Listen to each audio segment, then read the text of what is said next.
छोटी दिवाली, जिसे नरक चौदस, काली चौदस या रूप चौदस के नाम से भी जाना जाता है। इस दिन मृत्यु के देवता यमराज की पूजा भी की जाती है और दक्षिण दिशा में यम के नाम का दीपक भी जलाया जाता है। इस दिन यम पूजा के साथ कृष्ण पूजा और काली पूजा भी की जाती है। क्या आप इस महापर्व से जुड़ी पौराणिक कथा जानते हैं? अगर नहीं तो इस वीडियो में आपको छोटी दिवाली से जुड़ी बेहद दिलचस्प कहानी पता लगेगी। पौराणिक कथा के अनुसार भगवान कृष्ण अपनी पत्नियों के साथ द्वारिका में रहते थे।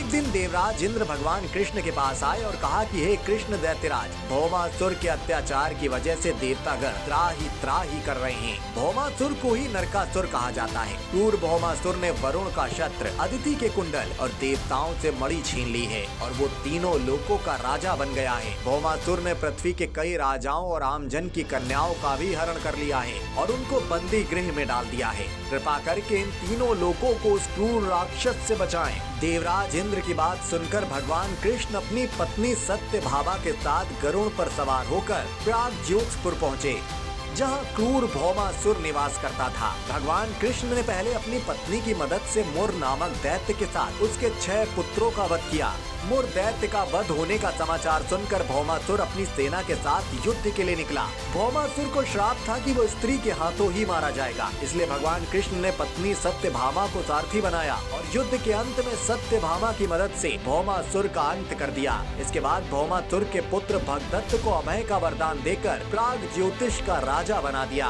भगवान कृष्ण ने जिस दिन भौमासुर का वध किया था, उस दिन कार्तिक मास के कृष्ण पक्ष की चतुर्दशी तिथि थी, इसलिए इस तिथि को नरक चतुर्दशी के नाम से भी जाना जाता है। इस दिन भगवान कृष्ण ने न सिर्फ नरकासुर का वध किया, बल्कि उसकी कैद से लगभग 16,000 महिलाओं को मुक्त भी करवाया था। इसी खुशी के कारण उस दिन दीपक जलाए गए और चारों तरफ दीपदान भी किया गया। तो दोस्तों, ये थी नरक चतुर्दशी यानी कि छोटी दिवाली से जुड़ी पौराणिक कथा। जानकारी कैसी लगी आपको?